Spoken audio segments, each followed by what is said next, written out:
स्वागत है इस नए एक्सप्लेनर में।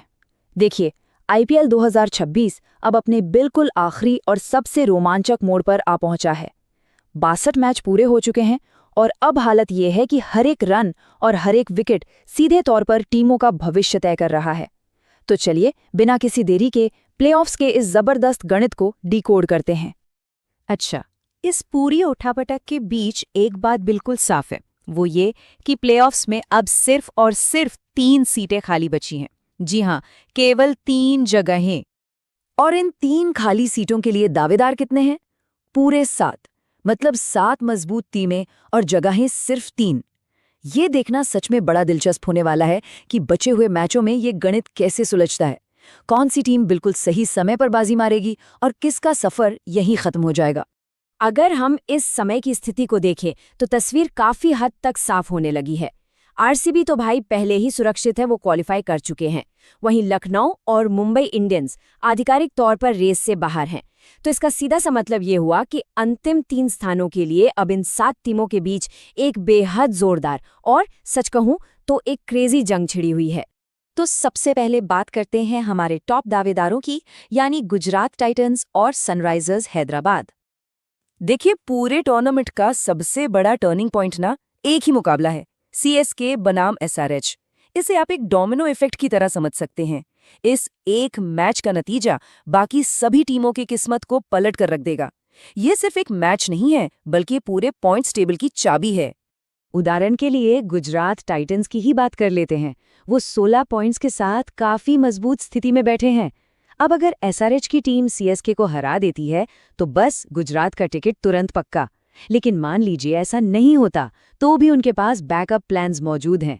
या तो वो खुद सीएसके को हराएं या फिर हारने की स्थिति में अपने बढ़िया नेट रन रेट के सहारे आगे बढ़ें। वहीं दूसरी तरफ एसआरएच के लिए रास्ता बहुत ही सीधा है। उन्हें कोई लंबा चौड़ा गणित नहीं लगाना। उनके 2 मैच बचे हैं और प्लेऑफ्स में जगह बनाने के लिए उन्हें बस एक मैच जीतना है। सिर्फ एक जीत और उनका क्वालिफिकेशन 100% पक्का। अब थोड़ा नीचे आते हैं मिड टेबल की तरफ, जिन्हें हम द चैलेंजेस कह सकते हैं। सीएसके, राजस्थान रॉयल्स और पंजाब किंग्स। तो चेन्नई सुपर किंग्स के लिए चुनौती काफी बड़ी है। उन्हें प्लेऑफ्स की रेस में बने रहने के लिए 2 बहुत बड़ी बाधाओं को पार करना होगा, एसआरएच और जीटी को हराना। और बात यहीं खत्म नहीं होती। 16 पॉइंट्स तक पहुंचने के बाद भी उन्हें अपने नेट रन रेट पर पैनी नजर रखनी होगी, क्योंकि वहां मामला टाई होने के बहुत ज्यादा चांस है। राजस्थान रॉयल्स की बात करें तो उनकी स्थिति थोड़ी उलझी हुई है। ऐसा नहीं है कि वो सिर्फ अपने बचे हुए दोनों मैच जीत लें और काम हो जाएगा, बिल्कुल नहीं। उन्हें एक्टिवली ये दुआ करनी होगी कि उनके विरोधी, खासकर सीएसके और एसआरएच, अपने अपने मैचों में लड़खड़ाएं। मतलब उन्हें दूसरों की हार पर बहुत ज्यादा निर्भर रहना है। और पंजाब किंग्स की बात करें तो उनका एक जादुई नंबर है 15।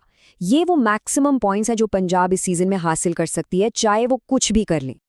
अब चूंकि पंजाब 15 पॉइंट से आगे नहीं जा सकती, इसलिए उनके क्वालिफिकेशन के लिए नतीजों का एक बहुत ही सटीक कॉम्बिनेशन चाहिए। उन्हें सिर्फ जीतना नहीं है, बल्कि ये भी उम्मीद करनी है कि चेन्नई, राजस्थान और कोलकाता बिल्कुल उसी तरह हारे जैसे पंजाब को सूट करता है।